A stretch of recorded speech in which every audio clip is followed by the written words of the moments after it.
Hello, and welcome to Mental Health Corner. Preview.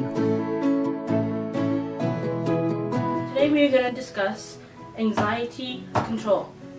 Whether you've been diagnosed with anxiety from a mental health professional or you think you might have anxiety, we all want to somehow ease those symptoms and get rid of the anxiety attacks. But before you can do that, you have to know what are the symptoms of an anxiety and panic attack. There are many symptoms, and I could not fit them all onto this board, so I have a couple for you today. There's sweating, headache, nausea, upset stomach, dizziness, change in vision, trembling or shaking, overwhelming panic, chest pain, hyperventilation, hot and cold flashes, trouble breathing, and feeling of losing control. Some things that are not on my list are things like dissociation, an utter sense of dread, feeling like you're going to die, and that is absolutely terrifying. If you haven't seen a doctor or a therapist to be diagnosed with anxiety and yet you're still having all these symptoms, I highly suggest you go get that looked after, as you can feel better. However, in the meantime, there are things that you can do to help ease these symptoms and to help make your fear and your anxiety more livable. So there are 3 things that you can do to help you release some of this anxiety, and they fall under a type of therapy titled CBT, which stands for Cognitive Behavioral Therapy. It teaches you that thoughts affect how you feel and therefore how you act. One of the things that you can do is to identify your negative thoughts, such as this plane is going to catch on fire, this plane is going to explode, we are going to hit another plane, we are going to crash, we're all going to burn and die. In turn, that would definitely make you feel some of these symptoms. The next thing we can do is challenge our negative thought. So some strategies for challenging your negative thoughts would be to conduct experiments, weigh the pros and cons of worrying or avoiding the situation, and determine the realistic chances that what you're afraid of is actually going to happen. The third one is replace with realistic thoughts. So once you've identified the irrational predictions and the negative distortions, you can replace them with new thoughts that are more accurate and positive. If you're seeing a therapist, they may help you come up with some realistic and calming statements you can say to yourself when you're facing or anticipating a situation that normally sends your anxiety level soaring. It's not going to be easy the first time, or the second time, or probably even the third time. It's going to take some practice, but the more often you practice it, the better and easier it will come to you. As you're practicing using CBT, there are some things that can help you in the meanwhile. So the first and obvious one is to exercise. And like I mentioned in one of my other videos, if you haven't exercised for a while, take it easy and start off slow. The other thing you can do are some relaxation techniques. The first one is controlled breathing. So basically you breathe in for 4 seconds, you hold it for 4 seconds, and then you slowly breathe out for 4 seconds. And you just keep doing that until you feel yourself calm down. Visualization. Now with that, I like to close my eyes. I breathe in for 4 seconds, but as I'm doing so, I visualize the words calm or peace go in through my nostrils as I'm breathing in. And then as I breathe out for the 4 seconds, I visualize the words anxiety or panic come out through my mouth and leave my body as I'm breathing out. And I just keep doing that. So in with peace or calmness, out with anxiety. In with peace, out with anxiety. And after a couple minutes, you will start to believe it, and just the whole visualization technique is rather genius. It works. Next one is meditation. I've heard a lot of people say that it really works. They like to go to yoga and they like to just do the meditation techniques, and it really helps them calm down. The next one is muscle relaxation. I've briefly heard about this one before. basically what you want to do is you want to tense up, start from your toes, and you want to go all the way up to your head. So you start with your toes and you tense your toes as much as you can, and then you release the tension, you let them go, and you just feel them relax. And then you do it with your knees, and you do it with your legs and your thighs and your calves and your arms, and it just goes all the way up. And then before you know it, you've released all of the tension. Now, not all of these are going to work for everybody. Some things work better for others. What you want to do is practice all of them, and whichever one looks best for you, you want to bring that into your daily life. The next thing you can do is some grounding skills, such as call a friend and chat. Chat about anything you want, just get your mind off of your anxiety. If it helps to talk about your anxiety, then talk about your anxiety.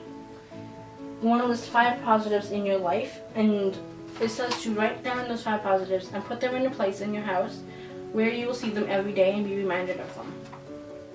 You want to laugh. Now, I know this is really difficult, especially when you feel like you're going to die. Laughter is probably not the first thing on your mind. So this one's really tough, but laughter really, really is the best medicine. The next thing you want to do is visualize your worry, leave as you breathe out. And that's kind of what I talked about in the visualization. You want to rate your current anxiety from 1 to 10. 1 being it's not bad at all. 10 being the worst it's ever been. So once you figure out your current anxiety rating in that moment, then you know what kind of things that you want to try calm yourself down. The next thing you want to do is trace your hands along your body. And that kind of comes in part with the feeling of dissociation. So I know sometimes when I'm laying in bed, and that's usually when my anxiety hits me the most, and I suddenly feel like I'm floating, I will touch my hands and I'll just rub them like this, just to make me know that I'm here, I'm alive, I'm living, I'm breathing, I'm not just floating in space. Some people will touch their face. You can just touch your body, outline your body, remind yourself that you're a living human being and you're not floating in space, because that's terrifying.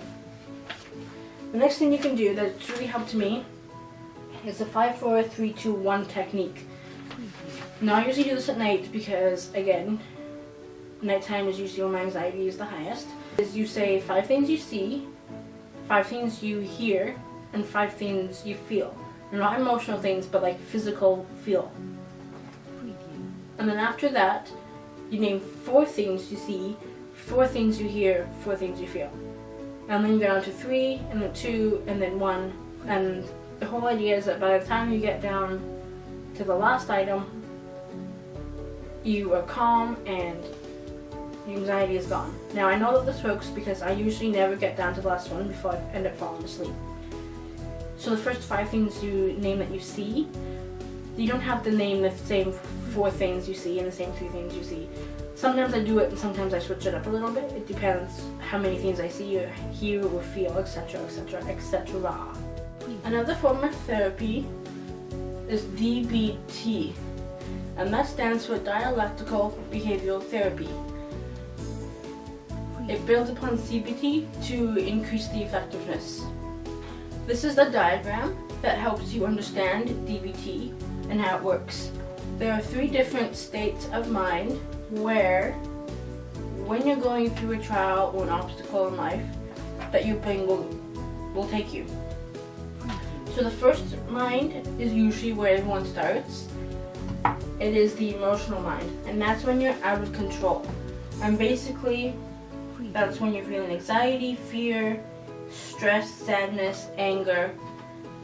From the emotional mind, you want to move into the reasonable mind, which is where you plan and evaluate.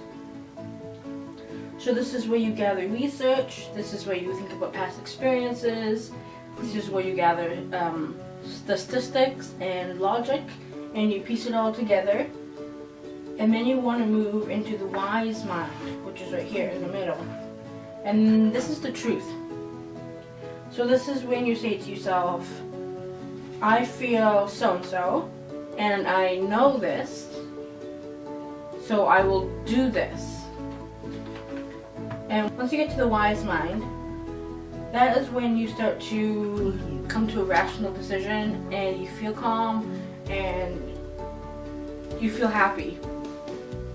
So like CBT, DBT will help you change how you think, therefore changing how you act. Because how we think has a huge effect on how we act and how we feel. Not everything that I talked about today will help you, but try it out anyway. If it helps you, fantastic. Use it, and I hope that you will be able to get some relief from your anxiety. If it doesn't work for you, I suggest talking to your doctor and maybe finding a therapist. And ultimately, it is the therapist that will help you the most to get the help that you need, because they will know you on a deeper level than most people do. So this has been Mental Health Corner, teaching you about anxiety control. I hope that you can be able to get a hold of your symptoms and calm that anxiety when it rises. And I will see you next week. Bye. Hello, and welcome to Mental Health Corner. Today, we are talking about anxiety control. Now, some people have anxiety and they don't know how to calm the symptoms. But first, we need to know, what are the symptoms? Okay. Change in vision. No, Mikey. So with visualization. So with the visualization, then I can't say that word. Visual. Hey, don't mess with my light. Don't. Yeah.